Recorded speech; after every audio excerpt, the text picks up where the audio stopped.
See, the thing about this week's episode of Go Go Loser Ranger is it's arguably the craziest thing we've seen in this show, which I get it. There's been some brutal deaths in this series. We ain't gonna sugarcoat that. But the idea of what they did with this loop, which made me feel like we're watching something like this felt like a Chainsaw Man and Jujutsu Kaisen. That's the type of plot point it felt like, something pulled from there, where no matter how much you try to escape, it's not gonna let you.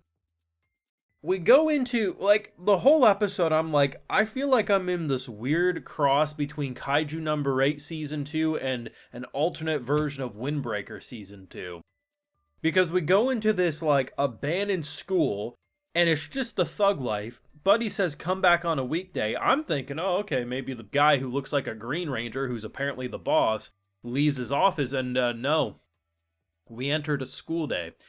Nothing destroyed, completely normal looking school. And if the teacher says like that's a violation or that breaks the rules, it resets back to when the bell rings.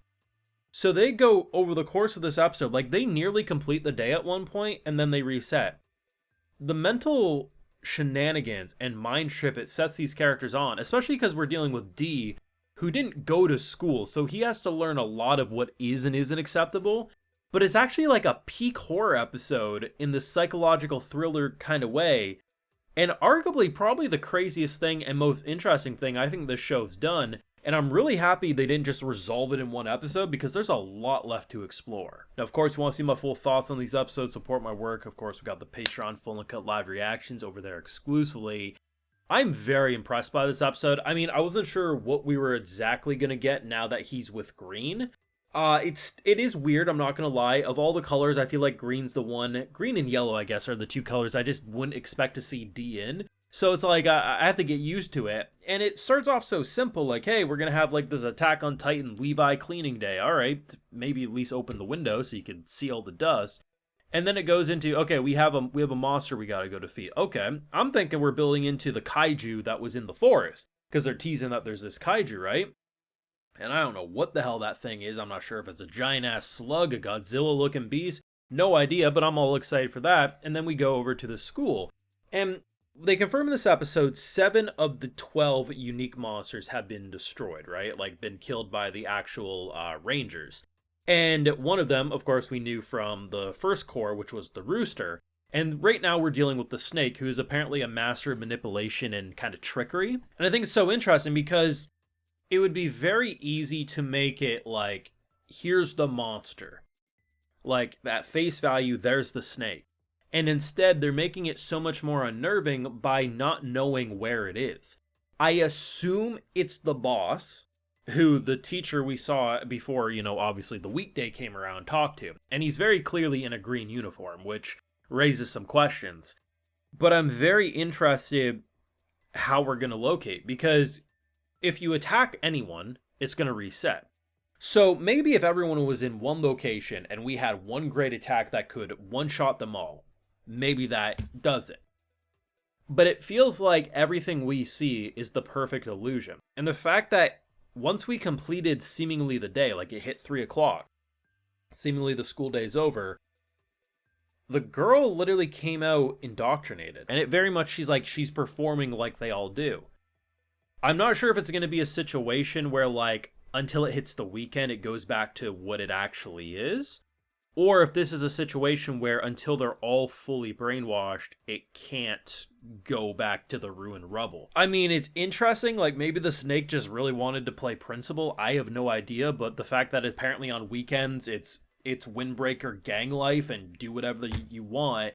And Monday to Friday is you're going to be on your best behavior at school. What the hell? How did the Power Rangers Sentai series end up in this psychological mind trip that has me saying, where the hell has this been all my life? It does a lot of ideas I've seen before, or like it's similar enough to ideas that I've seen before, but the combination and the execution of this specific idea really comes across as fascinating as hell, and not like a cheap ripoff or anything like that. And I was interested because, like, the Windbreaker kind of like thug life school stuff, I was like, okay, I can see how that could be entertaining. When I saw that they were going to be trapped in a normal mundane school life, I was like, I'm not sure if that's going to be interesting for a full episode, let alone potentially 2 or 3 episodes. I don't know how long the arc will be. But honestly, they did it well by just like having it at first be comedic, like, hey, you can't go into the girl's changing room and spy on her. And Dee's like, well, I thought you wanted information. Hey, don't eat your lunch in the middle of class. Very comedic, simple stuff because obviously he doesn't really have the social standards of normal humans because he didn't grow up here. And then it starts escalating into more frustrating, and you're like, how are we going to deal with it? It's interesting too because prior to him and his group, his green group, going there, the original Hibiki, who we haven't seen in a while, I might be misremembering, but I don't think we've even touched upon him since we left him behind in the forest and took his identity. He's looking beaten and bruised, and he's been at this school first. I am interested if that means OG him is trapped here, and if we're gonna have a situation where they both look at each other and we have to try to explain to our crew why this isn't what it looks like. Or if he's already left, I don't know. I mean, the guy who gave us the information, which I'm kind of stumped on if he screwed us or not, he did like, hey, you kind of remind me of someone. It's like, well, obviously why? Because he met him. The reason I say I don't know if this guy screwed us is he legitimately does feel like he wants to be a hero. And while, yes, him telling us to come back on a weekday trapped us, without that knowledge, we probably never would have had a chance to find the snake anyway, because seemingly he's just locked away, and we can't see this for like what they're trying to do. I feel like it could be a situation where we got played, but I also wouldn't be shocked if like that's all the information I can give you. See for yourself, please help us escape sort of a deal, if that makes sense. But either way, really good episode. Not what I expected. Very thought-provoking. And yeah, that kind of psychological warfare and that kind of slow burn, how are we going to escape the loop? Unlike something like a ReZero where you get checkpoints, we just keep going and going and going and having to do the same damn day every time. Like eventually it gets to the point where you feel like, yeah, they can navigate because they know all the things, but seemingly if we navigate to the finish line, we lose more of our will to live. I don't know what they're going to do, but I'm excited to see what the hell they're going to do. That's for damn sure. I'd probably go as far to say one of, if not the best episodes of the show, period.